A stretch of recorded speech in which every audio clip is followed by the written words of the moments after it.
The impotence of Palestinian voices is a significant problem for all of us engaged in solidarity work, and one that we need to consider if we are to build an effective anti-racist praxis. To demonstrate my meaning, consider the fact that the voices of those most removed from the suffering are those with whom we are most willing to engage, be that in the form of denunciations from humanitarian organizations, anti-Zionist Jews, religious leaders, or Western activists. Their contributions are certainly valuable and most welcome, but cannot form the basis of the campaign for peace and justice in Israel and Palestine. Cultural trauma, shame, and fear of retaliation have pushed many diasporic Palestinians into silence. This is certainly the case in my own family. After their exile from Palestine in 1948, my maternal grandparents fled into Jordan and soon relocated to Bahrain, where they found that their comrades in the Arabian Gulf, far from being sympathetic, were scornful. You do not have a country, you are no one, and this is something I heard myself while living in Bahrain. My grandparents rebranded themselves as Jordanian in order to shield themselves and their children from unnecessary pain. As a consequence, Palestine was seldom discussed in my grandparents' house and never in my immediate family. Today, I'm the only one of my many cousins to have rebuilt and salvaged something from the shattered and forgotten identity. This is not an unusual narrative. This was by design a consequence of ethnic cleansing. We are fortunate that the light of Palestine was not completely extinguished. We live on. But Palestine in silence is not Palestine alive. Of the diasporic Palestinians who have maintained their identity through decades of devastation, there are fewer still who are willing to speak out. Nonetheless, our collective survival rests on our voices.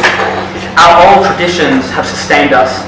For those in the diaspora who have never seen our homeland, our knowledge of Palestine is second-hand, gained through song and speech, tales, lullabies, the prose of Hassan Kanafi, and the poetry of Mahmoud Darwish.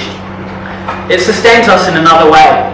Palestinian voices in the occupied territory and in the diaspora provide the impetus and the moral imagination necessary to chart the course for our liberation. The call for boycott, divestment, and sanctions on Israel was a direct expression of Palestinian civil society organizations and trade unions, and has been more successful than any historical or contemporary initiative of the Palestinian leadership, in both raising awareness of Israel's crimes against the Palestinian people and in disrupting the apartheid system in the occupied territories. The suppression of Palestinian voices is therefore more than just an infringement on our freedom of expression. It is a form of violence that accelerates our erasure. Universities should be a place for free and open debate. Protest and dissent are part of the university culture. In my time on campus, there have been a number of similar events: protests against parliamentarians, protests in support of refugee rights, protests in support of the staff industrial action. They have been no less disruptive, and in some cases much more aggressive, than the protest against Richard Kemp. The fact that only a protest against an apologist for Israel's war crimes in the besieged Gaza Strip attracts such punitive measures suggests that the university is adopting what Michael Ratner, the Professor Emeritus of the Center for Constitutional Rights, has described as the Palestine exception to free speech. That is, political speech is protected except when it comes to Palestine.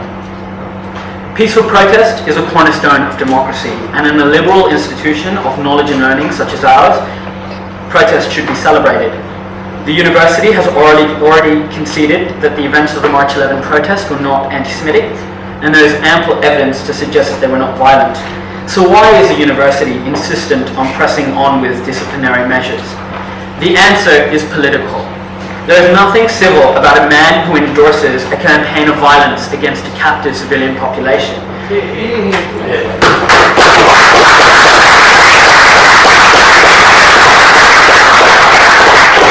The demand that Palestine advocates on campus must be muted in our response represents an infringement on our liberty.